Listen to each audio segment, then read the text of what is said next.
Well, what's really interesting on this subject of Warren's operating methods, you can see happening here. We didn't know when we started out this modern psychological evidence to the effect that you shouldn't make a lot of important decisions when you're tired, and that making a lot of difficult decisions is tiring.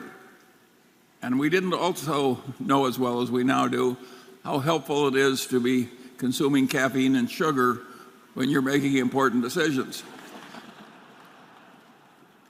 And what happens, of course, is that both Warren and I live entirely on autopilot in terms of the ordinary decisions of life.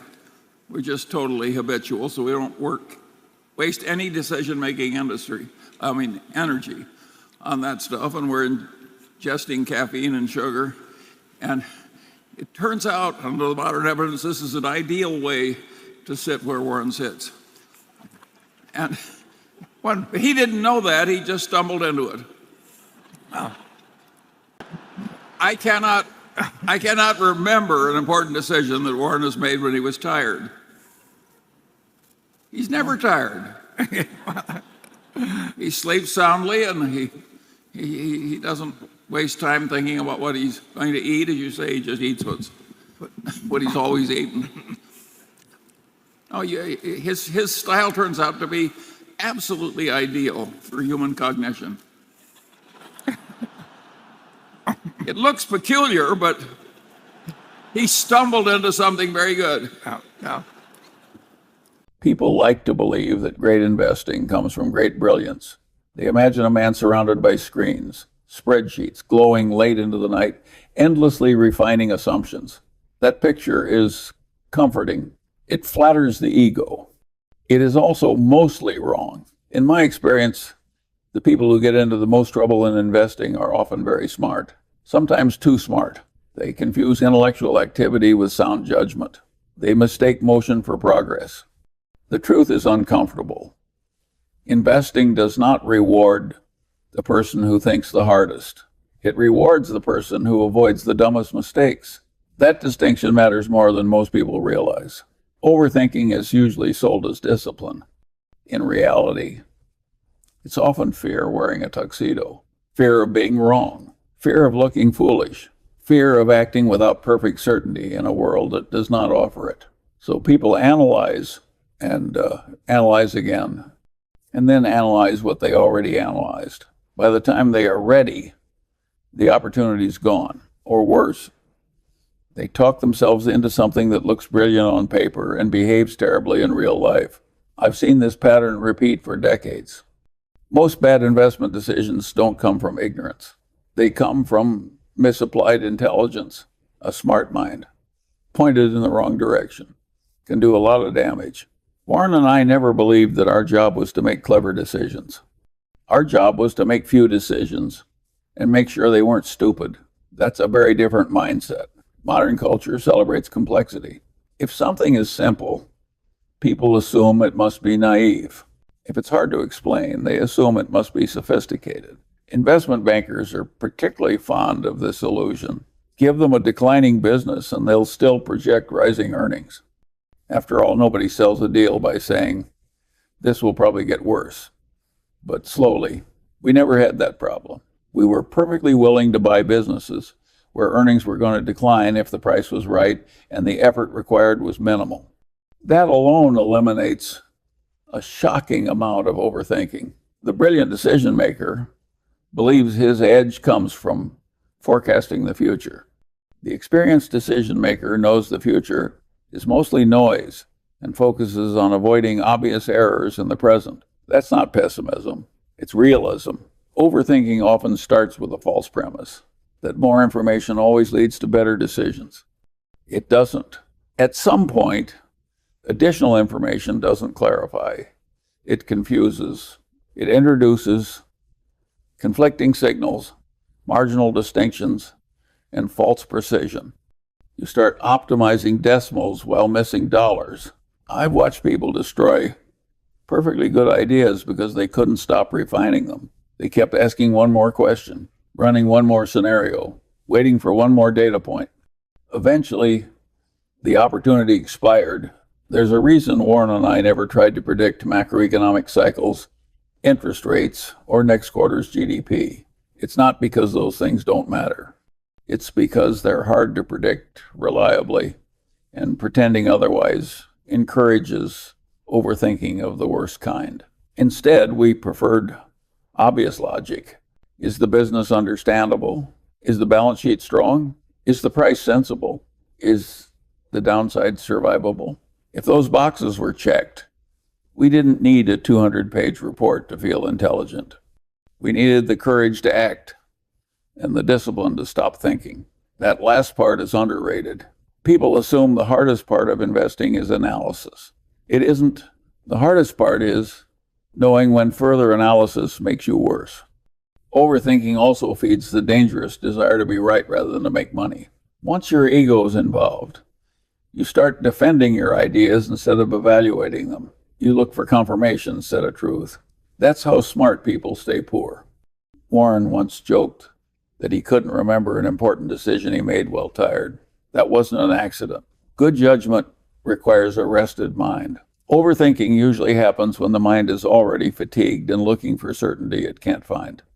The brilliant decision maker believes effort equals virtue. If a decision took months of work, it must be good. Reality doesn't work that way. Some of our best decisions took minutes. Not because we were reckless, but because the logic was clear and the alternatives were worse. Simplicity is not stupidity. It's often the byproduct of long experience. If you've lived through enough cycles, you stop romanticizing complexity. You learn that most things don't need to be optimized. They need to be avoided. Avoid leverage you don't need. Avoid businesses you don't understand. Avoid partners you don't trust. Avoid decisions that require you to be a hero. Do that consistently, and you'll outperform a lot of people who spend their lives trying to be clever. So when I hear investors brag about how much time they spend thinking, I don't feel impressed. I feel nervous for them, because in investing, brilliance is optional. But discipline, restraint, and knowing when to stop thinking, those are mandatory. And if that sounds too simple, well, that's usually the first sign you're overthinking again. One of the great flaws in how people think about decision making is that they assume the brain works like a machine. You turn it on, it runs at full power, and as long as you keep feeding it information, it keeps performing. That's nonsense. The human mind is more like a battery. Every serious decision drains it. And once it's drained, the quality of your judgment collapses, often without you noticing. Modern psychology eventually figured this out. Warren and I discovered it the old-fashioned way, by watching people make terrible decisions late in the day, including very intelligent people. Decision fatigue is not dramatic.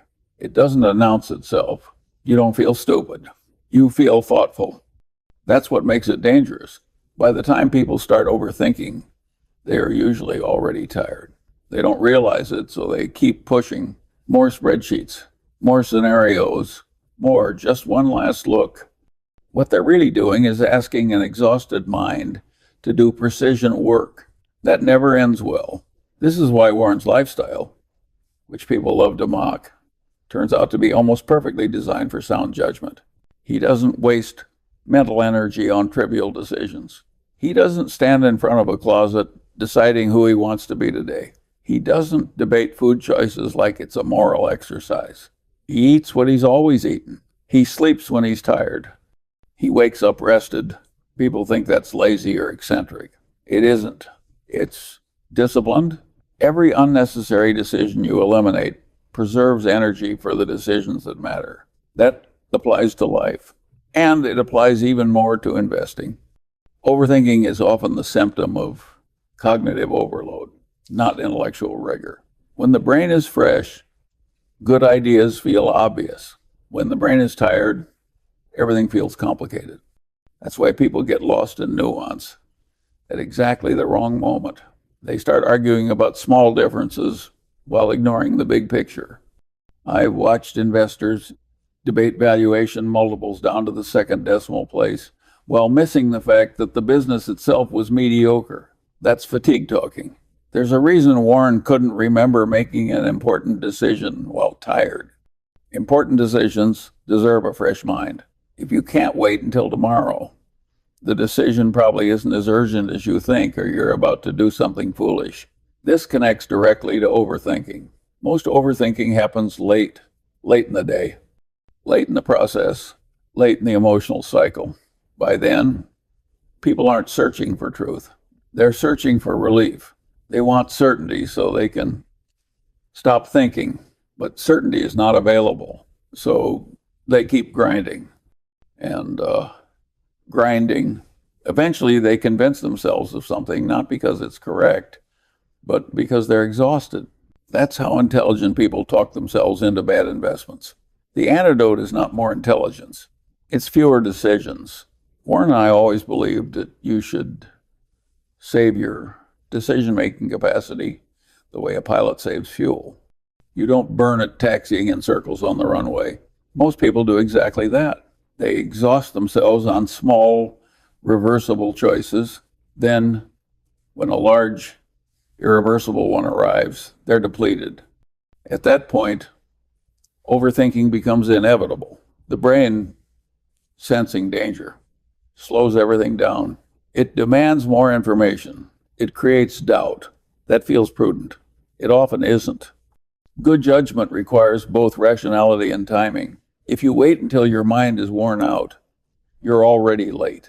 This is one reason we favored habits and routines so strongly.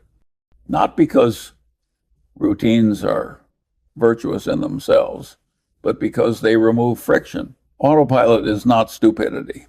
Autopilot is conservation of scarce mental resources. You want your best thinking available when it matters, not squandered on trivia. In investing, this means you don't constantly tinker. You don't monitor prices all day. You don't react to every piece of news. That behavior feels active. It feels engaged. It is usually just exhausting. The market is very good at draining your energy if you let it. Noise is cheap. Stimulation is constant. If you consume all of it, you will overthink by default. And when you overthink, you stop seeing the obvious. The obvious is where most of the money's made. Simple mispricings, plain incentives, clear human behavior. Those things don't require brilliance. They require a calm mind. So if you want to improve your investment results, don't start by reading more books or building more models. Start by protecting your judgment. Sleep, simplify, reduce the number of decisions you make in a day, and above all, recognize this.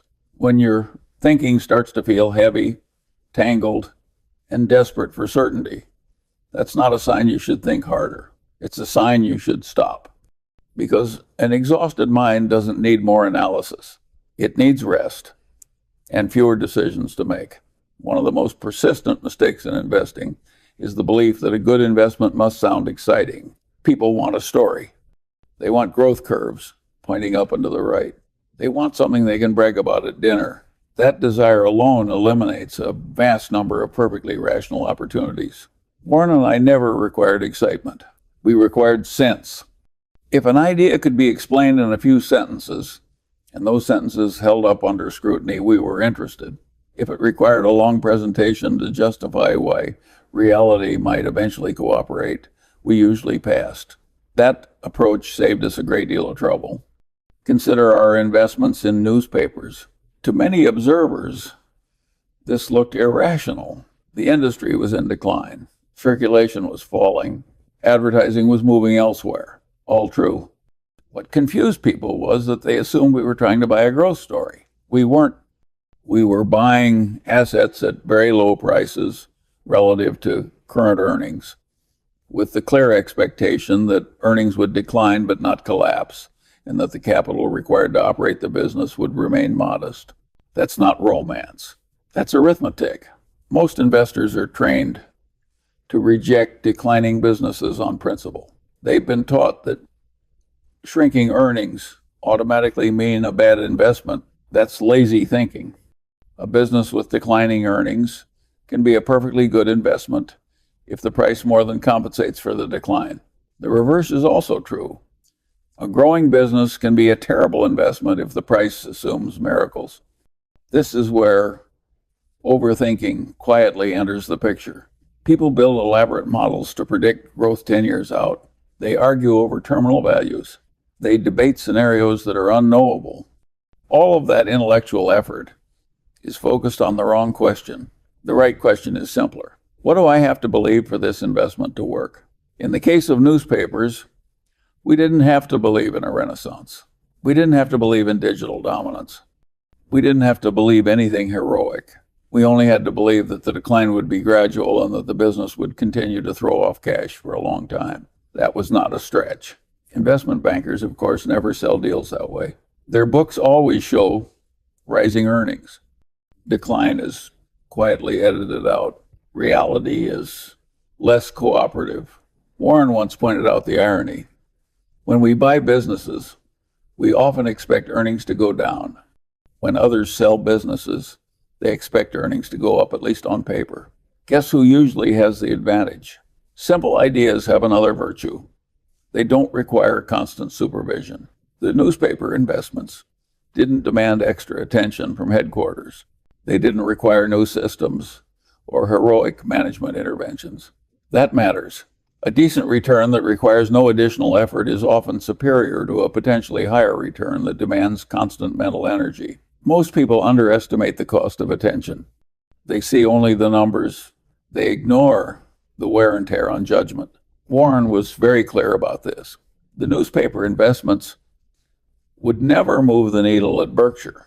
They were too small, but they didn't have to. They were rational. They were purchased at sensible prices. They carried limited downside. That was enough.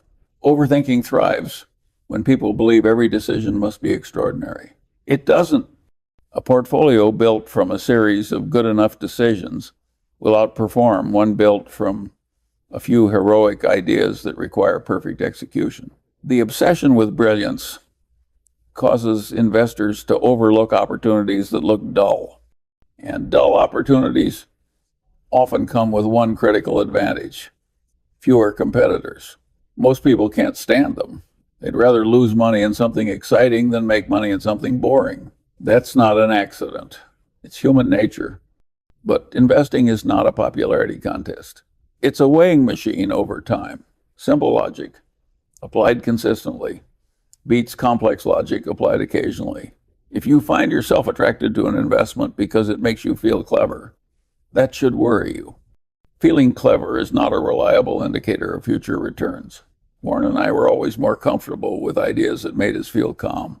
Calm means the logic is clear. Calm means the downside is tolerable. Calm means you don't need to revisit the decision every week to reassure yourself. Overthinking, by contrast, keeps you emotionally entangled. You're always checking, always second-guessing, always adjusting assumptions. That's a sign the idea was fragile to begin with. Good investments don't require constant intellectual maintenance. They work because the underlying logic is sound, not because you keep repairing it. So when you evaluate an opportunity, don't ask how impressive it sounds. Ask something far more important. If this turns out to be merely adequate, am I still satisfied? If the answer is yes, you're probably thinking clearly. If the answer is no, you may already be overthinking and setting yourself up for disappointment. One of the great diseases of modern investing is the pursuit of perfection. People want the perfect entry price, the perfect business, the perfect forecast. They don't realize that perfection is usually just procrastination in a nicer suit. Warren and I never tried to make perfect decisions. We tried to make decisions that were clearly better than the alternatives. That difference sounds small. It isn't. Perfection requires complete information. Complete information does not exist. So the investor who demands it is guaranteed to wait too long or never act at all. This is where overthinking quietly destroys returns. People sit on cash because nothing feels perfect. They keep refining their criteria. They raise the bar until no real-world opportunity can clear it. Meanwhile, time passes. Inflation works. Opportunities compound elsewhere. The cost of inaction is rarely visible, which is why it's so dangerous. At Berkshire, we never required every investment to move the needle. If we had, we would have done far fewer sensible things. Some investments were simply decent uses of capital. They didn't require genius. They didn't require constant attention. They didn't require us to be heroes. They were good enough. That's a concept many investors struggle with. They assume that because Berkshire is large, every decision must be extraordinary. In reality, the discipline was the opposite. Only extraordinary errors were unacceptable. A modest, low-risk return that requires little effort is often superior to a potentially spectacular return that demands flawless execution. Overthinking flips that logic on its head. It convinces people that unless an idea is exceptional, it isn't worth doing. So they add leverage, they accept fragile assumptions, they stretch timelines, all in the name of being right. But investing does not reward elegance. It rewards endurance. A portfolio doesn't collapse because it lacks brilliance. It collapses because it contains too many fragile ideas. Fragility often hides behind sophistication. If an investment requires everything to go right, it is not a great investment, no matter how clever the thesis sounds. We preferred investments that could tolerate disappointment. If growth slowed, the investment still worked. If margins compressed, the investment still worked. If management made a few mistakes, the investment still worked. That is what good enough really means. It doesn't mean careless. It means robust. The pursuit of perfection also leads people to ignore scale and effort. They focus entirely on return percentages and forget to ask how much attention the investment will consume. A 12% return that requires no mental bandwidth can be far superior to a 15% return that keeps you awake at night. Most investors never factor that in. They should. Mental energy is a finite resource. Once it's gone, mistakes follow. Warren once remarked that some investments were attractive precisely because they didn't require an extra ounce of effort from headquarters. That wasn't laziness. It was rational allocation of attention. If an investment doesn't distract you from more important decisions, it has hidden value. Overthinking blinds people to this trade-off. They see only the upside scenario. They ignore the ongoing cost of involvement. There is also a social element to perfectionism.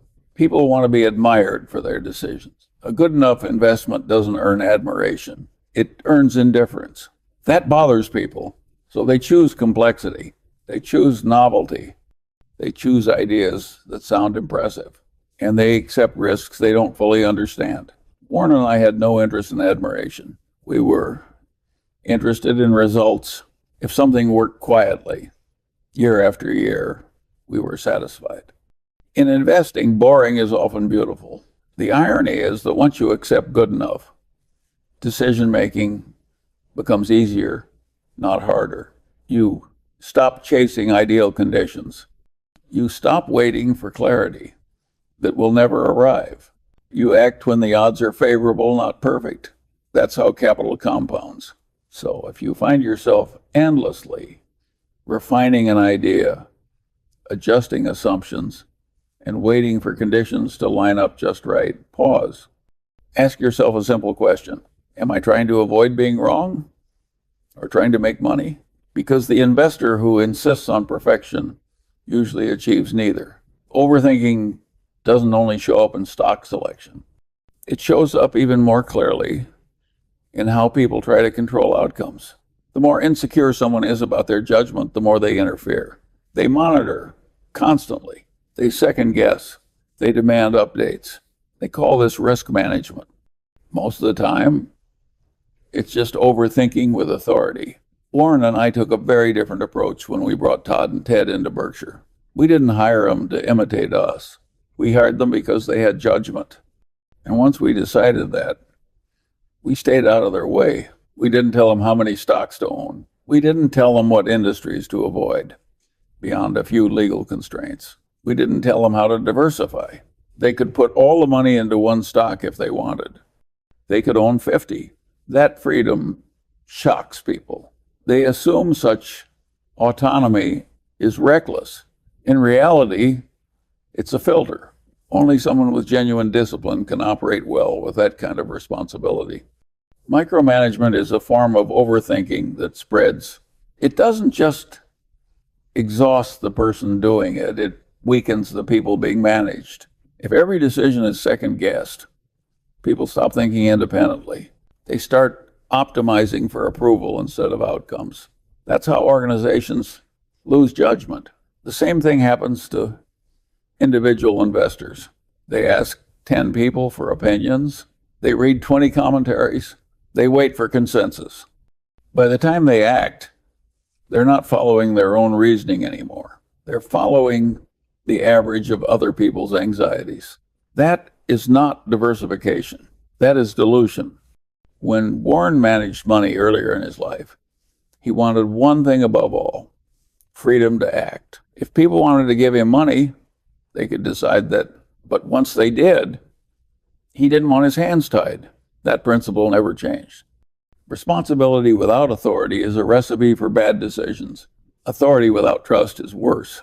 Overthinking thrives in environments where no one feels fully accountable. When everyone is half responsible, judgment disappears. Delegation done properly reduces overthinking because it forces clarity. You either trust someone or you don't. If you don't trust them, don't give them the job.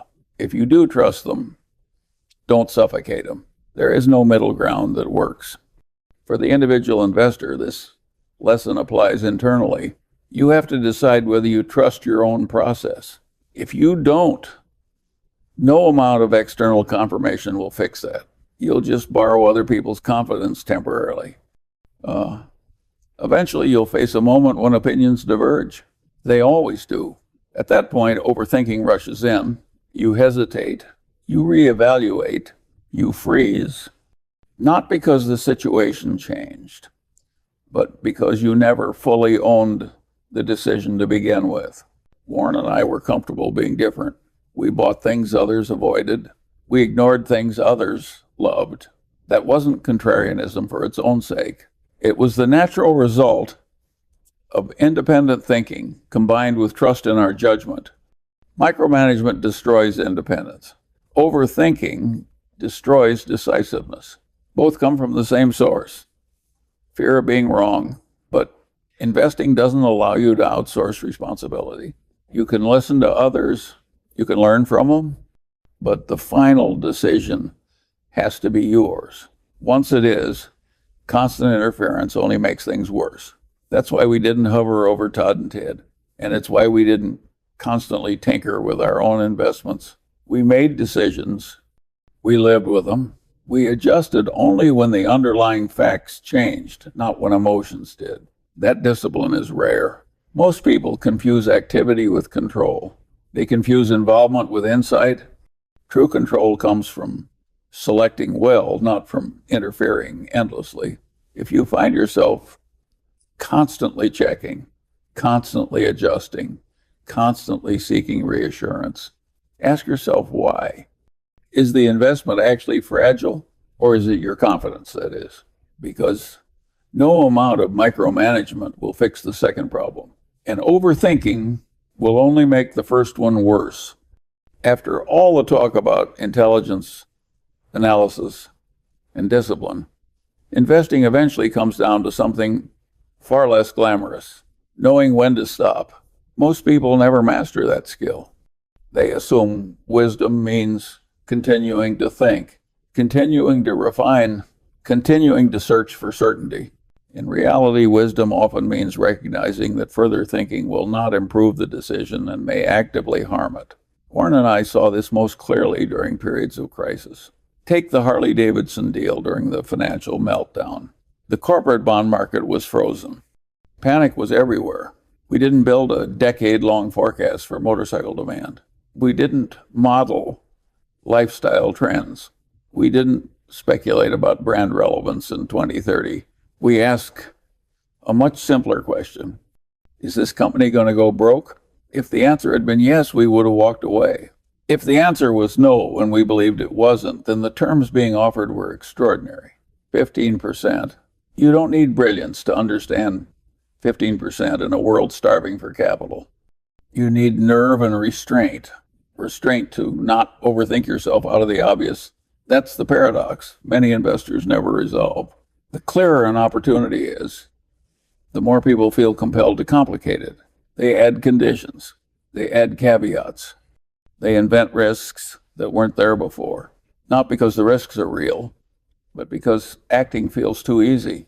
Easy decisions make people suspicious. They assume they must be missing something. Sometimes they are. Most of the time, they're just uncomfortable with simplicity. The skill is learning the difference. We always believed that if an investment required constant explanation to ourselves, it probably wasn't good enough. A sound decision should settle the mind, not agitate it. That doesn't mean there's no doubt. There's always doubt, but there's a difference between healthy uncertainty and mental noise. Healthy uncertainty says, I understand the risks, and I can live with them. Mental noise says, I don't really believe my own reasoning, so I'll keep circling. Overthinking lives in that circle. At some point, the information stops changing, but your emotions don't. You start reacting to your own anxiety instead of the facts.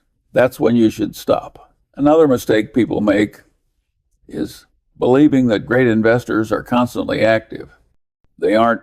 Most of the money is made by waiting for mispricing, waiting for panic, waiting for stupidity, which is never in short supply.